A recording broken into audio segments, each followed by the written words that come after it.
Sir ఇప్పుడు నా doubt ఏంటంటే, వీళ్ళిప్పుడు వెల్ సెటిల్డ్ ఫ్యామిలీ గాబట్టి, వీళ్ళు పైకోటికెళ్ళడానికి ఆస్కారం ఉంటది. ఒకవేళ అంటే తక్కువగా చదువుకొని, లేకపోతే అసలు కోర్ట్‌ల గురించి, కేసుల గురించి తెలవని వాళ్ళకు, కోర్ట్ నుంచి ఏమైనా అంటే వీళ్ళని పెట్టుకోండి, వెళ్ళండి అని జెప్పేసి అంటే ఇలాంటి కేసులు పడ్డప్పుడు. ఇండియన్ కాన్స్టిట్యూషన్‌లోనే క్లియర్‌గా ప్రొవిజన్ ఉంది. రాష్ట్ర ప్రభుత్వాలు బిలో పావర్టీ లైన్ ఉండి, వాళ్ళకి ఎటువంటి న్యాయపరమైన సేవలు తీసుకోవడానికి కావాల్సిన ఆర్థిక స్తోమత లేనప్పుడు, లీగల్ సర్వీస్ అథారిటీ అని చెప్పి ఒక సంస్థను ఏర్పాటు చేయాలి.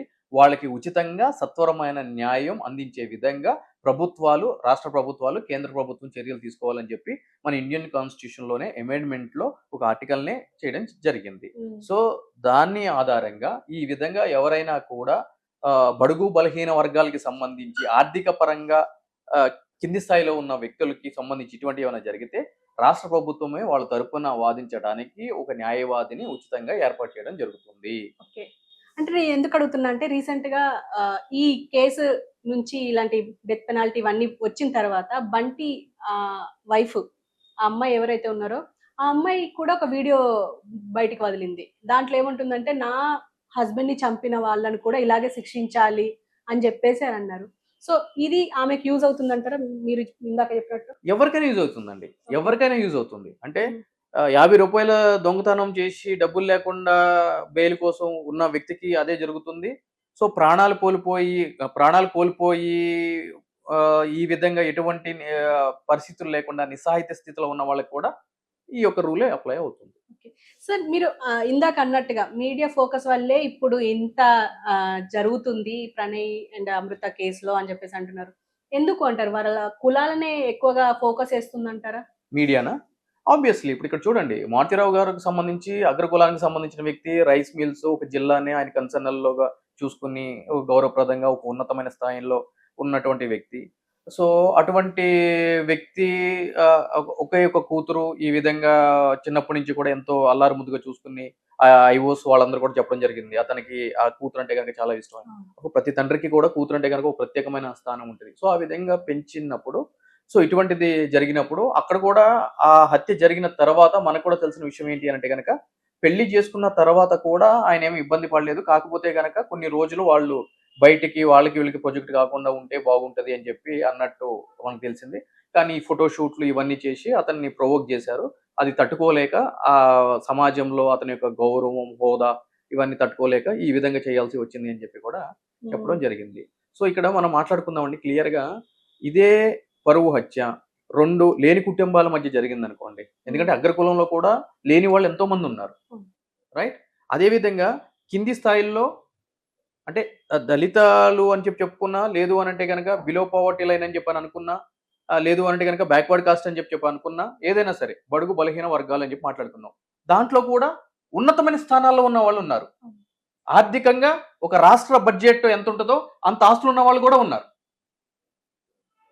రైట్? సో, వైస్ వర్సా ఉంది. హ్మ్. కానీ, ఇటువంటి పరువు హత్యలు కింది స్థాయిలో ఆర్థికంగా కింద ఉండి, ఏదో పక్కన వ్యక్తి కూడా తెలియకుండా ఉన్న వ్యక్తులు, కుటుంబాల్లో ఈ విధమైన పరువు హత్య జరిగితే, ఈ విధంగా ఫోకస్ ఉంటుందా? ఉండదు. ఎవడు చూడడు గూడా. ఎందుకు అనంటే గనక, ఒక చెట్టుకి పళ్ళు కాసినాయనుకోండి, దాని మీద రాయేస్తేనే పండు కింద పడతది. ఎండిపోయిన చెట్టు మీద రాయేస్తే ఏమొస్తది? దుమ్ము పడతది మీద. ఎవడైనా ఏస్తాడా? వేయడు. ఇది అంతే. ఓకే. దీని మీద someone should be come forward. Hmm. And say frankly. అవును ఇట్లా జరుగుతుంది కరెక్టే అని చెప్పని. ఎవరు చెప్తారు ఇట్లా? అమ్మో! దీని గురించి మాట్లాడితే ఇది కాంప్లికేటెడ్ మ్యాటర్. మనకు చాలా డ్యామేజ్ అయిపోతది. జనాలు 100 మంది ఎట్లా మంది అదే దారి. న్యాయం ఓకే. జరిగింది. న్యాయం జరిగింది. న్యాయం జరిగింది. జిందాబాద్. మాట్లాడాలి కదా! హ్మ్. 2 సైడ్స్ ఆఫ్ ది కాయిన్ మాట్లాడాలి. సో, మీరు మానవతా దృక్పథంలో అంటే ఒక అడ్వొకేట్ గాకుండా మానవతా దృక్పథంతో ఆలోచిస్తే అసలెవరికి న్యాయం జరిగింది? ఎవరికి అన్యాయం జరిగింది సార్ ఈ అమృత ప్రణయ్ కేసులో? 2 కుటుంబాలకి అన్యాయం జరిగింది. ఓకే. బాధిత కుటుంబానికి అన్యాయం జరిగింది.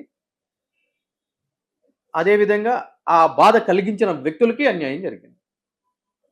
ఈ చర్య వల్ల 2 కుటుంబాలు హ్మ్. మారుతిరావు గారు చనిపోయారు. ఆ కుటుంబం ఎందుకు? అంటే ఆస్తున్నా కూడా వ్యక్తి లేనప్పుడు ఏం చేసుకుంటాం? రైట్? ఆ పాప అటు తల్లిదండ్రుల దగ్గర ఉండలేక, ఇటు అత్తమామగారి దగ్గర ఉండక బయటుంటుంది. ఇటు పక్కన ఆ కుటుంబం చనిపోయిన వ్యక్తి. ప్రణయ్ కదా పేరు, అవును, ప్రణయ్. ప్రణయ్. వాళ్ళ తల్లిదండ్రులు చూడండి నిన్ను ఎలా ఏడుస్తున్నారు. పెద్ద కొడుకుని కోల్పోయారు. సో వీళ్ళ బాధ. ఇప్పుడు కన్విక్షన్ పడింది. నేను కోర్టు ముందు చూసాం సన్నివేశం. అవును. వాళ్ళ పిల్లల బాధ.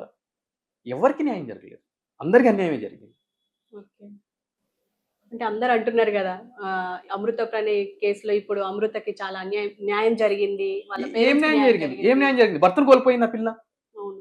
భర్తను తీసుకురాగలదా? జడ్జిమెంట్ తీసుకురాలేదు. తండ్రిని కోల్పోయిందిగా. తండ్రిని తీసుకురాగలదా? తీసుకురాలేదు. కుటుంబాలకి దూరంగా ఉంటుంది. ఏం న్యాయం జరిగింది? కరెక్ట్. అంటే ప్రాక్టికల్‌గా ఆలోచించాలి. డెఫినిట్‌గా. అంటే మీడియాలో స్క్రోలింగ్ పడింది కాబట్టి అదే నిజం. సోషల్ మీడియాలో పోస్ట్ వచ్చింది కాబట్టి అదే నిజం కాదు. మనకంటూ కొంత విచక్షణ ఉండాలి. ఏం జరుగుతుంది అని చెప్పని. ఆ క్షణిక ఆవేశంలో ఆ తండ్రి చేసిన తప్పిదం వల్ల ఈరోజు ఇన్ని కుటుంబాలు 2 తెలుగు రాష్ట్రాల్లో ఇంతమందికి ఒక ఎంటర్‌టైన్‌మెంట్ అయిపోయింది.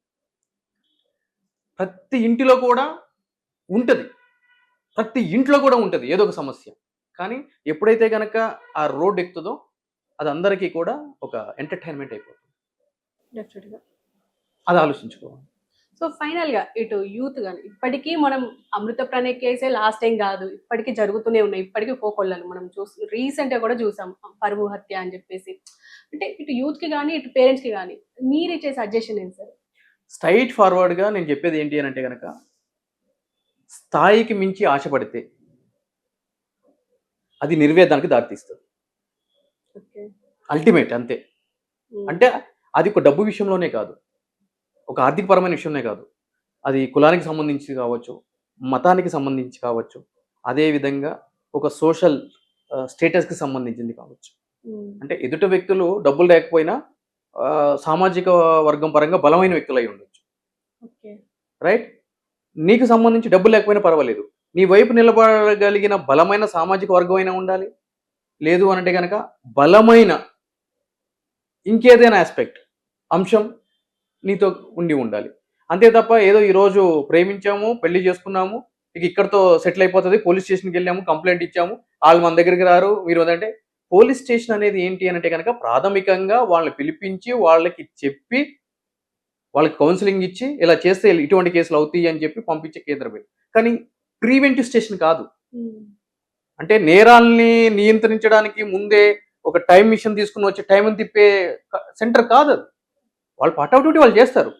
ఏ బాబు ఇట్లా పద్ధతి కాదు, ఇట్లా కాదని చెప్పి వాళ్ళు చెప్తారు చెప్పేకాడికి. కానీ మనుషుల మైండ్ సెట్‌ని అయితే గనుక పోలీసు వ్యవస్థ మార్చదు కదా! మీరు మార్చలేరు, నేను మార్చలేను.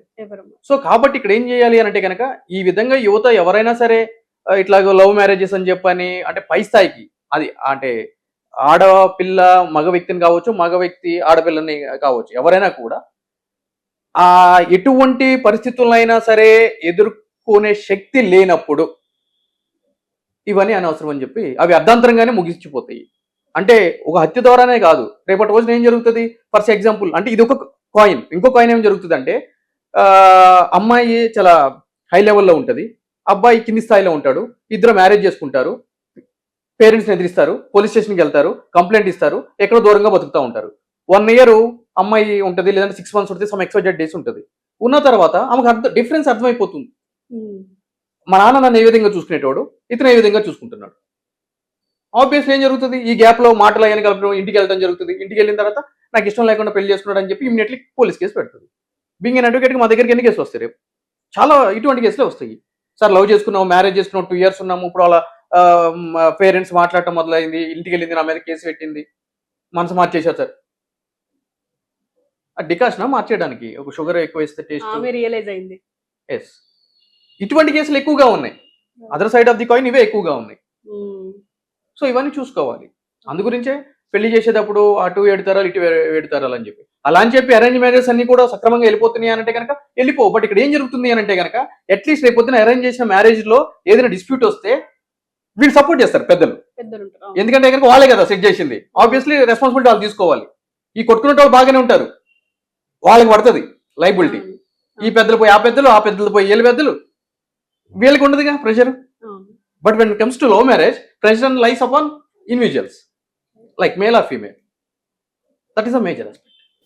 సార్ ఇప్పుడు రేపు వీళ్ళు ఒకవేళ హైకోర్టుకి వెళ్తే ఇప్పుడు మారుతిరావుని వీళ్ళు ప్రొవోక్ చేయడం వల్లనే ఇదంతా జరిగింది అని చెప్పేసి కోర్టు కన్సిడర్ చేసే అవకాశం ఉంది. ఆ గ్రౌండ్ తీసుకోరమ్మా, తీసుకోరు. ప్యూర్లీ టెక్నికల్ ఆస్పెక్ట్స్ మీదే పోతారు. ఓకే. ఇవన్నీ కూడా మీడియా ముందు మాట్లాడుకోవడానికి బాగుంటాయి తప్ప కోర్టు ముందు పనిచేయవు. ఓకే. సో ఇదంతా కూడా క్లియర్ గా టెక్నికల్ ఆస్పెక్ట్స్. ఓకే. అంటే సుప్రీంకోర్టు ఏం చెప్పింది, హైకోర్టు గతంలో ఏం చెప్పింది, ఏ కేసుల్లో ఏం జరిగింది, కింద మెటీరియల్ ఆబ్జెక్ట్ ఏం జరిగింది, ఆ మెటీరియల్ ఆబ్జెక్ట్ ప్రాపర్ గా ఉందా లేదా, ఎవిడెన్స్ ఏముంది, ఎఫ్ఎస్ఎల్ రిపోర్ట్ ఏమొచ్చింది, దాంట్లో స్టాబింగ్ సైజ్ ఏముంది, కోర్ట్ కన్సిడరేషన్ ఏముంది, దీస్ ఆల్ ఆర్ అంటే టెక్నికల్ ఆస్పెక్ట్ చాలా ఉంటాయి దాంట్లో. సో రేపు ఒకవేళ వాళ్ళు హైకోర్టుకి వెళ్తే వీళ్ళకి డెత్